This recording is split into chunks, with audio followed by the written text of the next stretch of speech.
Hello everyone, देखिए अब question number 4.4 देखो इसमें क्या कहता है a horizontal overhead power lines carries a current of 90 ampere in east to west direction. देखो अब ये चीज़ आप ऐसे बना सकते हो जैसे मैंने पिछले क्वेश्चन में बनाया था। ये नॉर्थ होता है आपका, ये साउथ होता है, ये ईस्ट होता है और ये वेस्ट होता है, ऐसे ही बनाते हैं हमेशा। तो कहता है एक हॉरिजॉन्टल ओवरहेड पावर लाइंस है जो कि करंट कर रही है कितना 90 एम्पियर का in east to west. East to west मतलब कि ये डायरेक्शन जो है वो करंट की है, ठीक है, करंट की डायरेक्शन हो गई। Now what is the magnitude and direction of magnetic field due to the current 1.5 metre below the line. 1.5 metre below the line मतलब क्या, यहाँ पर इधर 1.5 मीटर बिलो द लाइन का मतलब ये हुआ यहाँ पर, क्योंकि ये हमारी लाइन है, ठीक है ना, और इसके नीचे क्या है 1.5 मीटर पर ये कह रहा है, ठीक है। तो मैं यहाँ बना लूँ, यहाँ बना लूँ, कहीं भी बना लूँ, कोई दिक्कत नहीं है, ठीक है। तो मैंने कहा ये 1.5 मीटर पे आपको मैग्नेटिक फील्ड की वैल्यू बतानी है। तो सेम फार्मूला लगेगा, क्योंकि एक वायर की वजह से जो मैग्नेटिक फील्ड आता है हमारा वो क्या आता है म्यू नॉट आई अपॉन में 2πr। बहुत बार आपको बताया भी है ये एम्पियर सर्कुलर लॉ में जो एप्लीकेशन थी आपकी, ठीक है, तो उसमें आपने पढ़ा हुआ है। कौन सी एप्लीकेशन थी वो, magnetic field due to infinite long straight wire वाली। तो उसमें फॉर्मूला यही आया था हमारे पास, ठीक है। तो इसको आप कर सकते हो बड़ा इजी वे में, सब कुछ आपको दिया हुआ है। म्यू नोट की वैल्यू सेम है क्वेश्चन जैसे कि क्वेश्चन 4.3 था। तो देखो 4π इंटू में 10⁻⁷ इस म्यू नोट की वैल्यू। आई हमारे पास कितना गिवन है 90 एम्पियर का है, और जो आर है हमारे पास 1.5 मीटर के लिए है। तो देखो ये 90 हो गया और ये 2π और r कितना है 1.5। इसलिए मैं कह रहा था कि क्वेश्चन बहुत इजी है इस चैप्टर में, जो कि हमारे एनसीईआरटी के एक्सरसाइज में दिए हुए हैं। एग्जांपल्स जो थे जो मैंने करवाए हैं वो फिर भी थोड़े से थे कि हाँ समझने वाले थे। इनमें तो क्या है, फॉर्मूला पता है, आप वैल्यूज पुट करो, आंसर निकाल लो, ठीक है।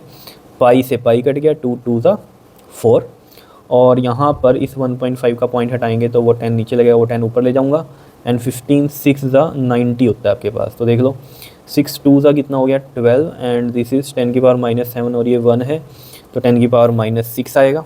समझ रहे हो इतनी बात या नहीं बताओ। अब वही है कहानी इसमें भी पॉइंट वाली, क्योंकि हम ऐसे तो नहीं छोड़ सकते, एक डिजिट के बाद पॉइंट होता है। तो जहाँ पॉइंट कहीं नहीं होता तो उसमें हम समझते हैं लास्ट में पॉइंट है, तो यहाँ से पॉइंट जाएगा लेफ्ट साइड। तो एक पॉइंट लेफ्ट गया, एक डिजिट मतलब इधर लेफ्ट गया ये, ठीक है। इंटू में तो हम 10 की पावर प्लस में 1 करेंगे, और साथ में 10⁻�6 तो है ही। तो 1.2 इंटू में 10⁻⁵ Tesla is the magnetic field.